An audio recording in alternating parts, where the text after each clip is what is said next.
Amazing grace, how sweet the sound that saved a soul like me. You know, God's reaching out to every one of us. God's like, come on already. I'm giving you all I got. Receive this grace. Stop fighting it, resisting it, and struggling with it. It's for you. It's my gift to you. Bubba, I love you.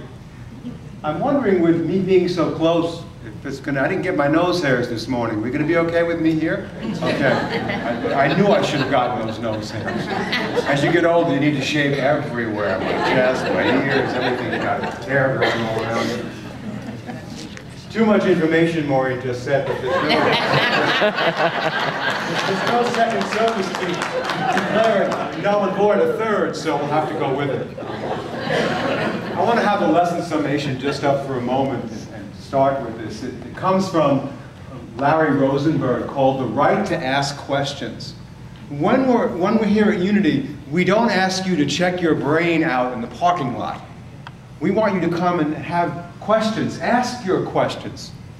Be willing to have your answers challenged. We're a Unity School of Practical Christianity. So we want to give you practices that allow you to engage those moments where you would feel reactive, constrictive consciousness, and have something to help you expand. When you find yourself going down the spiral staircase of forgetfulness and pushing energy down, you can be lifted up with a way and a practice that will help you practically apply these teachings to a predominant moment in your life. So it says this, the ouch of it. For the teachings to become first-hand knowledge, to feel the ouch of it, you have to live intimately with it, to hold it up to scrutiny, and let it hold you up to scrutiny, which is actually the hard part. In the end, the ball is always thrown back at you. Be a lamp unto yourself, says the Buddha. In other words, you must ultimately find the way on your own by putting your ideas of truth to the test. Your questions light the way. Yes? So we put this stuff to the test, where the rubber hits the road, and that happens every single day. You leave here being a oneness blessing giver, but then there's Monday, Tuesday, and Wednesday where you sometimes feel less than one. And that's when you need a practice to help you remember the grace again, to be filled by the Spirit again. And so we've been using 6 Buddhist slogans to engage in moments where we feel small to get bigger again. And the first one we talked about was turn all mishaps into the path. All of them. Drive all blames into one. Don't blame anyone or anything. Blame yourself. That doesn't mean blame yourself, beat yourself up. We all have a master's degree in that. It means don't project the energy outside. Look at it inside. What's going on in me right now that I can work with, and not make someone else the reason for why you're unhappy. And then we said, be grateful to everyone. Did anybody practice that this week? Be grateful, appreciate. I cannot be miserable and grateful at the same time. It doesn't work. When I'm appreciating what's going on, whatever it is, I'm happy. And when I'm not, I'm not. Everything's connected. There is no separation. The one I want to talk about today, the last 3, is the first one is see confusion as the Christ-Buddha consciousness in disguise. See your own confusion as the Christ-Buddha consciousness in disguise. It's the one, but it's now appearing as the many. The many. See it, that confusion. And the confusion you have, only one confusion that you ultimately have, is you're confused about who you are. Whenever I'm in confusion, it's because I'm not remembering who I am. And I'm giving my power away to a particular appearance. That's the only confusion we have. But when it comes up in a particular form, it can be difficult to see that. I woke up on Wednesday morning in a foul mood. I wasn't thumbs up, point your way down the way. Flick fear in the face. I was flicking, but I wasn't flicking fear in the face, let me tell you. I just woke up in a foul, foul mood. Even before I got out of bed, I knew, ooh, it's dark in here today, I'm telling you. Be careful how you proceed, grasshopper. So I'm lying in bed and I'm watching the ceiling fan going around, and I start to tell Maureen my story. It's always attached to a story. I'm storifying. And it's like, Maureen, 40 years in relationship. Oh, she hasn't heard any of these stories. Oh, this is such a new story. Goodness. Tell me the details of the story, Richard. I want to hear it again. Well, this is what's happening. Sounds like Seattle. This is what happened. That's what we did in Kona. Sounds like a Windward Unity. Sounds like Port Angeles. Wherever you go, you have the story, right? And she's listening, and she's in a really good place. She's not getting caught up. Not being hooked. I play that role for her as well too. And I'm just watching the ceiling fan. I'm thinking of Samsara. Sam and Sarah Sorrowful, the wheel of Samsara. Over and over again, the same repetitive thought patterns. And I'm just watching it, and the fan starts to slow down as I sort of take the energy, the leaking energy out of the story. And the fan just sort of slows down. And then I notice that at the center there's a still place in the fan where nothing is spinning around. In that moment, I'm no longer in confusion. It's all one again. It's come back from one. See, because the eyes keep lying to us. The eyes, the two eyes attached to the senses, are not giving us an accurate interpretation about what's going on. It's just repeating your old habit patterns. That's all it's doing. When you slow down and take a look at it and bring awareness to it with your physical eyes, you begin to see things through the one eye of the presence. And so I'm no longer in confusion about some particular illusion. And I get up out of bed and I start my day. I'm glad I got to do that all in my bedroom before I went out and caused havoc for the rest of the day. You know that one too, don't you? On Wednesday night, we had our group meeting for the Prosperity Plus program with Mary Morrissey. And we're on the 6th week of a 10-week course, 10-week commitment that people have to live a bigger, larger life, to no longer be a nuclear reactor, but be a generator of your life experience. And we're on week 6, and it's almost over. And there were some people who were sort of feeling the ouch of it. I thought I'd be here by now. I thought that would happen. I thought this would shift. I thought that would open up. Oh, not quite happening the way I thought it would. And we watched all the fans begin to spin, our stories, samsara. And it was really interesting because we just shared what was going on for us. 4 or 5 different people said, this happened and that happened, and it didn't quite meet my expectation. And I thought by now I'd be here, instead I'm there. And we all just looked at it and saw it for what it was. Just another moment in time. And as we sort of talked about it and diffused it, the ouchie was no longer quite so painful. And we collectively just came back to the presence, and everybody was smiling and remembering again who you are, not being in forgetfulness. When they left, the same conditions existed. You hear this now? The only thing that ever shifts is how you look at it. Yeah? The think differently part. When you make that shift in consciousness, all heaven breaks loose on earth. You're back at the doorway, and you get the blessing of your helpers and your teachers moving through you. Don't underestimate the power of these moments. They're very powerful when you catch yourself and unhook from a usual story. You feel the glory of the presence in those moments.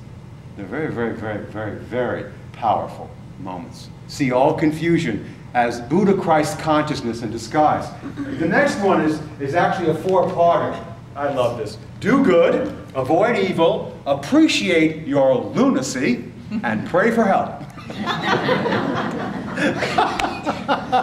You're not just a unitic, you are a lunatic. If you are in a body, you are a lunatic. You are likely to go crazy over some illusion in a flick of a beck. All of us are likely out here. It's part of our human drama. Do good. So what does that mean? That means when I'm pulling in the parking lot at Trader Joe's and some woman takes the spot I've been waiting for, do good. Let her have the spot. There'll be another one. Do good. You're at Costco and you've got the cart and you know you should return it, but you just decide to stick it up on the grass and let somebody else do it, and you go, you know what, I'm going to do good. It'll take another, what, 4 seconds? I'm going to put the cart back where it belongs. And it says right there, help us keep our prices low. Put the cart back. And I feel good about that. I can do that right away, right? We like to call people and sing happy birthday to them on their phone machine, just to sing happy birthday. We've had people tell us that was the most amazing thing you could have possibly done. I was feeling so lousy about getting older. And when your song came on, happy birthday, God is blessing you now, you do good. You do good. You do good. When I'm in it and at it with Maureen, 40 years, we get at it. Those of you who know us publicly know we do it in front of everyone. It's interesting having a public life. There is no private life anywhere.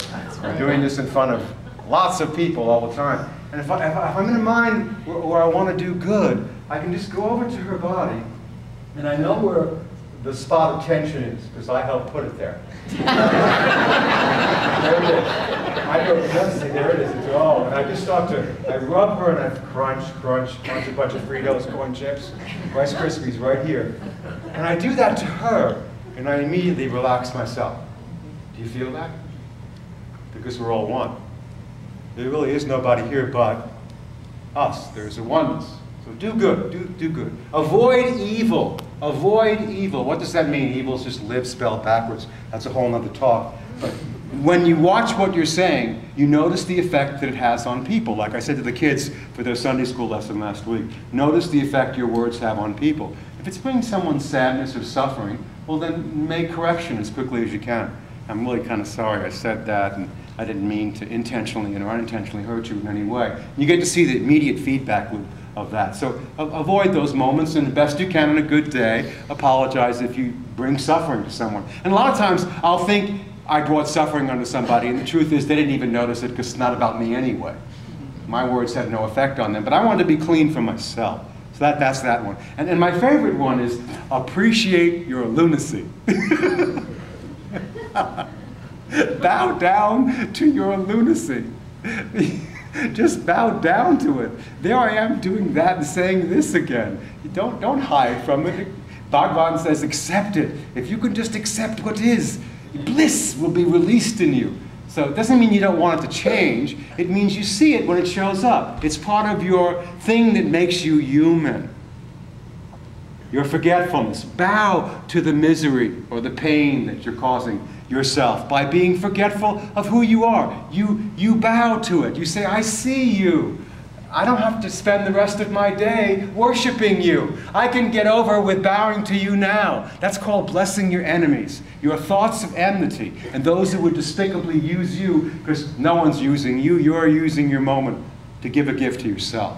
So you bow to your craziness. You bow to your insanity. You bow to the cycles you keep getting stuck in over and over and over again. And they lose their hold on you. All of a sudden they come up, and what you used to spend weeks mulling over, you maybe only spend a day mulling over. And when things really go well, you may get through it in an hour or two. But you don't continue the same cycle. You see it and you bow to it. I see you. I know what the plan of seek and do not find looks like. I have a master's degree in doing that. Now I choose to seek and find what's true in this moment. I bow to my lunacy before I go and project it on to somebody else. Yes?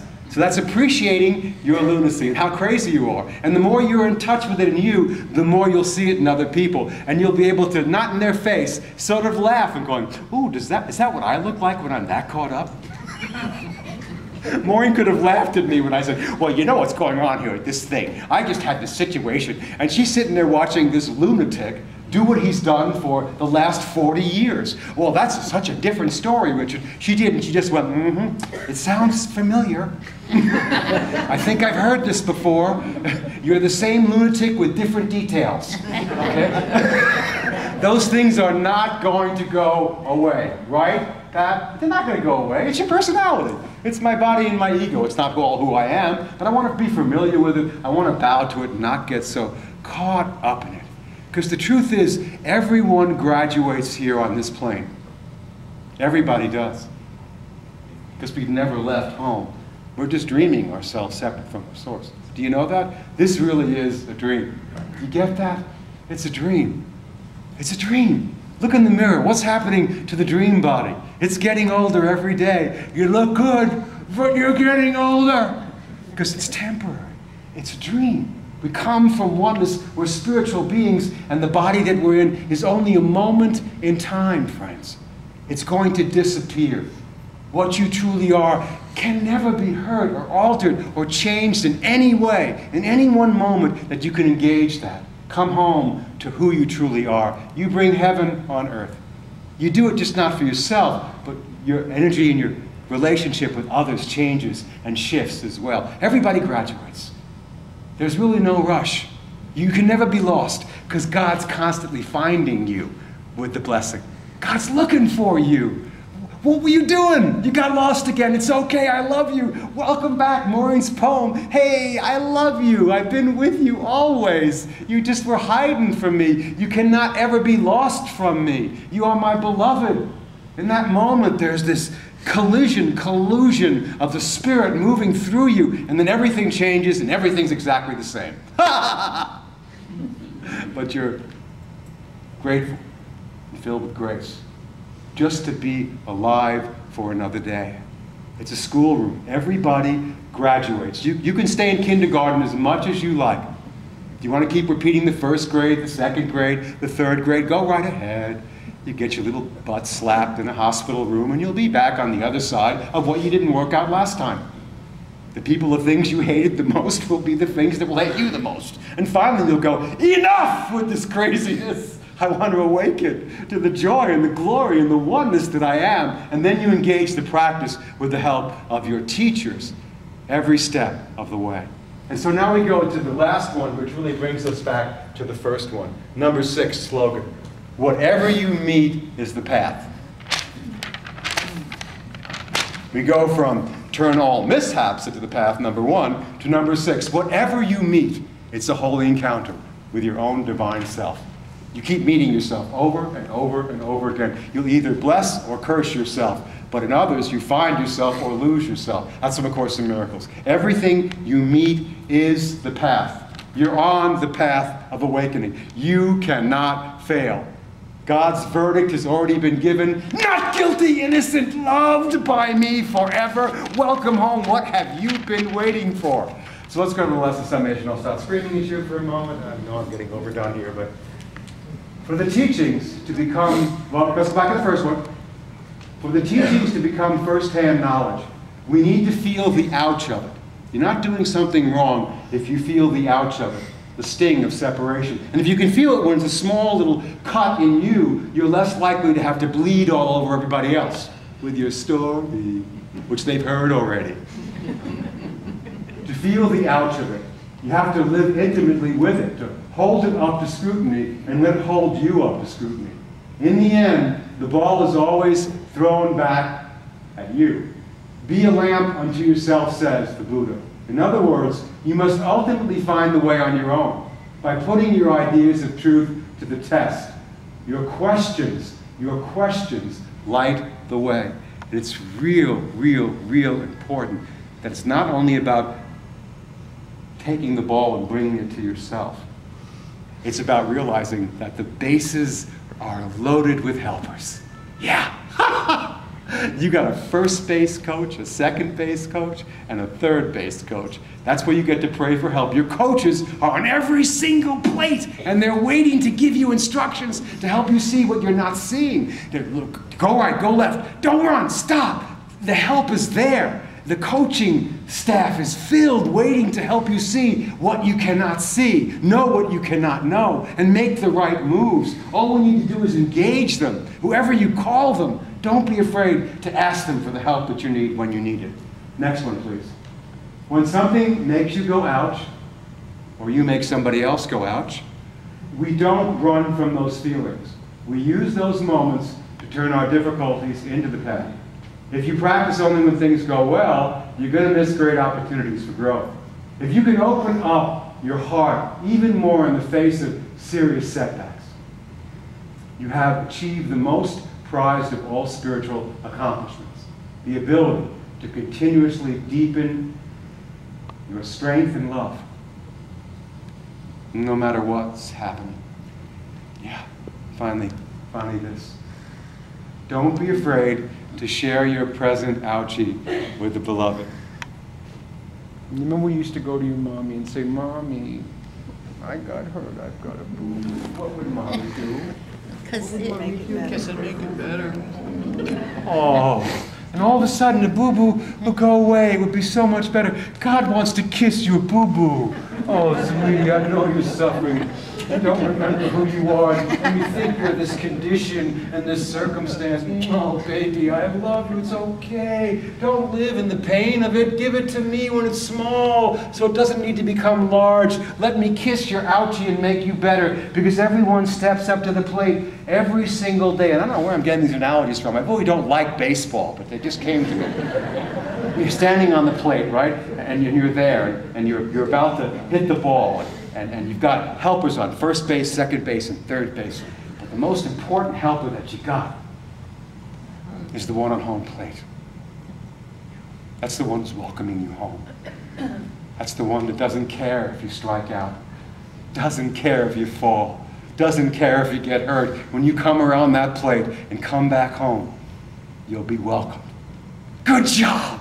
You are my beloved, in whom I'm well pleased. Thank you for coming back.